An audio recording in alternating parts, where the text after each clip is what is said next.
నమస్తే ఫ్రెండ్స్, నేను మీ Sravani. Welcome back to Sravani's kitchen. ఈరోజు మన కిచెన్లో మృదువైన బటర్ గార్లిక్ నాన్ని చూపించబోతున్నాను. ఇలా చేస్తే తందూరి లేకపోయినా చాలా సాఫ్ట్గా, రుచిగా చాలా బాగుంటాయి. ఇంట్లోనే సింపుల్గా తక్కువ టైంలోనే చేసేయచ్చు. బయట తిన్నట్లే చాలా చాలా బాగుంటాయి. చూడండి, చూస్తేనే అర్థమవుతుంది కదా, సాఫ్ట్గా పొంగిన పొరలతో ఎంత బాగా వచ్చాయో. మరి లేట్ చేయకుండా రెస్టారెంట్ స్టైల్లోలా ఈ గార్లిక్ బటర్ నాన్ని ఇంతకీ ఎలా చేయాలో ఇప్పుడు చూద్దాం రండి. ముందుగా ఒక మిక్సింగ్ బౌల్లోకి 2 కప్పుల మైదా పిండిని తీసుకోండి. మనకు రెస్టారెంట్ స్టైల్లోలా ఆ టేస్ట్, ఆ కన్సిస్టెన్సీ రావాలి అంటే మైదా పిండిని తీసుకోవాలి. ఇందులోనే రుచికి సరిపడా ఉప్పుని, అలాగే అర టీ స్పూన్ బేకింగ్ పౌడర్ని తీసుకోండి. మీరు కావాలంటే బేకింగ్ పౌడర్కి బదులుగా బేకింగ్ సోడానైనా తీసుకోవచ్చు. ఇందులోనే అరకప్పు పెరుగుని తీసుకోండి. అలాగే మీరు ఈస్ట్తో చేయాలంటే బేకింగ్ పౌడర్ని, పెరుగుని స్కిప్ చేసి 1-1.5 టీ స్పూన్ వరకు ఈస్ట్నైనా తీసుకోవచ్చు. అలాగే 1 టీ స్పూన్ చక్కెరను తీసుకొని ముందుగా ఈ పిండిలో అన్నీ బాగా కలిసేలా ఒకసారి మిక్స్ చేయండి. ఇలా కలపడం వలన పిండిలో అన్నీ కూడా చక్కగా కలిసిపోతాయి.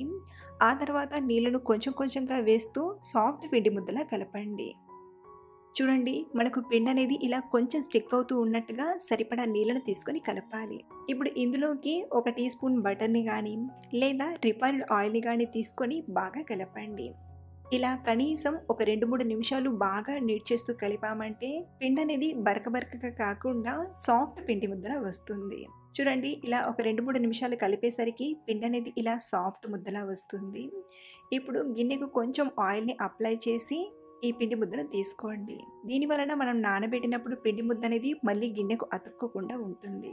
సో ఇప్పుడు ఈ పిండి ముద్దను ఒక 30-40 నిమిషాల పాటు బాగా నానబెట్టండి. మీకు టైం ఉంటే గంట వరకైనా నానబెట్టచ్చు. 30 మినిట్స్ తర్వాత మూత తీసి చూస్తే చూడండి, పిండి సాఫ్ట్గా అయింది కదా. ఇలా సాఫ్ట్గా అయిన తర్వాత మనం నాన్ని ప్రిపేర్ చేస్తే చాలా మృదువుగా, ఫ్లఫీగా వస్తాయి. సో ఇప్పుడు మళ్ళీ ఒకసారి ఈ పిండి ముద్దను బాగా నీట్ చేసి చిన్న చిన్న బాల్స్గా డివైడ్ చేసుకుందాం. మనం తీసుకున్న ఈ క్వాంటిటీకి అంటే 1/2 కిలో మైదా పిండికి ఇక్కడ నేను 4 పిండి ముద్దలా డివైడ్ చేశాను. మీరు కావాలంటే అంటే నాన్ని కొంచెం పల్చగా కానీ లేదా చిన్నగా కానీ చేయాలంటే 5 ముద్దల వరకైనా డివైడ్ చేసుకోవచ్చు.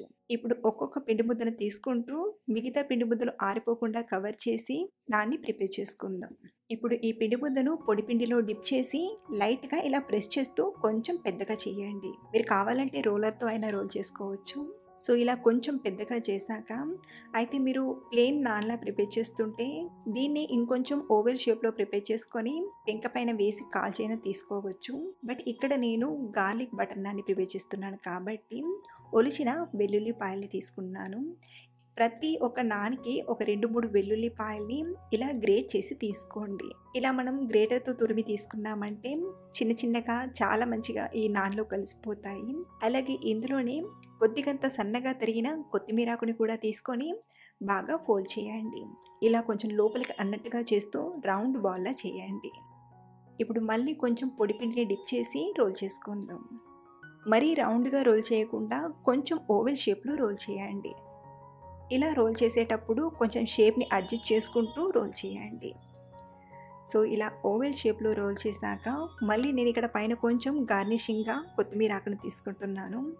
ఈ టైంలో కొత్తిమీర ఆకు వేయడం కంప్లీట్గా ఆప్షనల్ అండి, కానీ ఇలా వేస్తే తర్వాత చాలా మంచి లుక్ ఉంటుంది. సో ఇలా కొత్తిమీర ఆకును తీసుకొని ఒక సైడ్ బాగా పట్టించాక దీన్ని మరొక పక్కకు టర్న్ చేసి ఈ సైడ్ వాటర్ని అప్లై చేయండి. ఇలా వాటర్ని అప్లై చేయడం వలన మనం కాల్చేటప్పుడు తవాకి బాగా స్టిక్ అవుతుంది. ఇప్పుడు ఈ నాన్ని కాల్చడానికి నేను తవాను తీసుకున్నాను. ఇలా ఐరన్ తవా పైన కాల్చి తీసుకుంటే చాలా ఈజీగా ప్రిపేర్ చేసుకోవచ్చు. ఇన్ కేస్ మీ దగ్గర ఐరన్ తవా లేకపోతే నాన్ స్టిక్ తవా పైనే ఒక పక్కన కాల్చి మరో పక్కన చిమ్మడితో పట్టుకునైనా కాల్చవచ్చు. ముందుగా స్టవ్ ఆన్ చేసి ప్యాన్ పైన పెట్టి బాగా వేడి చేయండి. ఒకసారి ప్యాన్ బాగా వేడయ్యాక మనం వాటర్ అప్లై చేసిన ఈ నాన్ని తీసుకొని ఏ సైడ్ అయితే వాటర్ని అప్లై చేసామో ఆ సైడ్ తవకి వచ్చేలా ఇలా తీసుకోండి. ఇలా వాటర్ అప్లై చేసి తవ పైన వేయడం వలన చక్కగా స్టిక్ అవుతుంది. సో ఇప్పుడు మంటను మీడియం టు హై ఫ్లేమ్ మధ్యలో పెట్టి బాగా కాల్చండి. పైన కొంచెం బబుల్స్లా వచ్చేంత వరకు కాల్చేయండి. ఎప్పుడైతే ఇలా పైన కొంచెం బబుల్స్లా వస్తాయో అప్పుడు ఈ తవను ఇలా ఉల్టాగా తిప్పి మరో పక్కన ఇలా కాల్చేయండి. మంటను హై టు మీడియం ఫ్లేమ్ మధ్యలో పెట్టి ఈ తవను ఇలా తిప్పుతూ బాగా కాల్చేయండి. ఒకే కాడ కాకుండా చుట్టూ ఈవెన్‌గా కాలేలా ఇలా కొంచెం తిప్పుతూ కాల్చారంటే తందూరిలో కాల్చినట్టుగా చాలా పర్ఫెక్ట్‌గా వస్తుంది. అలాగే మనం ఇలా కాల్చేటప్పుడు లైట్‌గా బబుల్స్ వచ్చి పొంగినట్టుగా వస్తుంది. ఇలా ఈవెన్‌గా కాల్చాక ఇప్పుడు మంటను లో ఫ్లేమ్‌లోకి అడ్జస్ట్ చేసి చిమ్మటతో గానీ లేదా అట్లకోడతో గానీ స్లోగా తీసామంటే ఈజీగా వచ్చేస్తుంది. సో, ఇలా కాల్చిన నాన్ వేడిగా ఉన్నప్పుడే కొంచెం బటర్‌ని అప్లై చేసుకుందాం. ఇలా వేడి వేడి మీదే బటర్ అప్లై చేయడం వలన చాలా సాఫ్ట్‌గా చాలా మంచి టేస్ట్ ఉంటుంది. ఇక్కడ నేను సాల్టెడ్ బటర్‌ని అప్లై చేస్తున్నాను. మీరు కావాలంటే అన్సాల్టెడ్ బటర్‌నైనా తీసుకోవచ్చు. ఇలాగే మిగతా చపాతీలను కూడా బాగా కాల్చి ఆ తర్వాత ఇలా బటర్‌ని అప్లై చేసి హాట్ బాక్స్‌లోకి తీసుకోండి. వెంటనే తింటున్నట్లయితే ప్లేట్‌లోకి సర్వ్ చేయండి. లేదా ఇలా హాట్ బాక్స్‌లోకి తీసుకొని పెట్టినా చాలా సాఫ్ట్‌గా ఉంటాయి. తందూరి లేకపోయినా చాలా సింపుల్‌గా అయిపోతాయండి. ఇంట్లోనే మనం రెస్టారెంట్‌కి మించిన రుచితో చేసుకోవచ్చు. సో, ఇలా చేసిన నాన్‌కి మంచి కాంబినేషన్ కర్రీస్‌ని డిస్క్రిప్షన్‌లో లింక్స్ ఇస్తాను. ఒకసారి చూసి మీరు కూడా తప్పకుండా ట్రై చేయండి. అలాగే ఈ రెసిపీ మీకు నచ్చితే లైక్ చేసి మీ ఫ్రెండ్స్‌తో షేర్ చేసుకోండి. ట్రై చేశాక మీకు ఎలా కుదిరాయో కింద కామెంట్‌లో మళ్ళీ నాతో షేర్ చేయడం మర్చిపోకండి. Thanks for watching.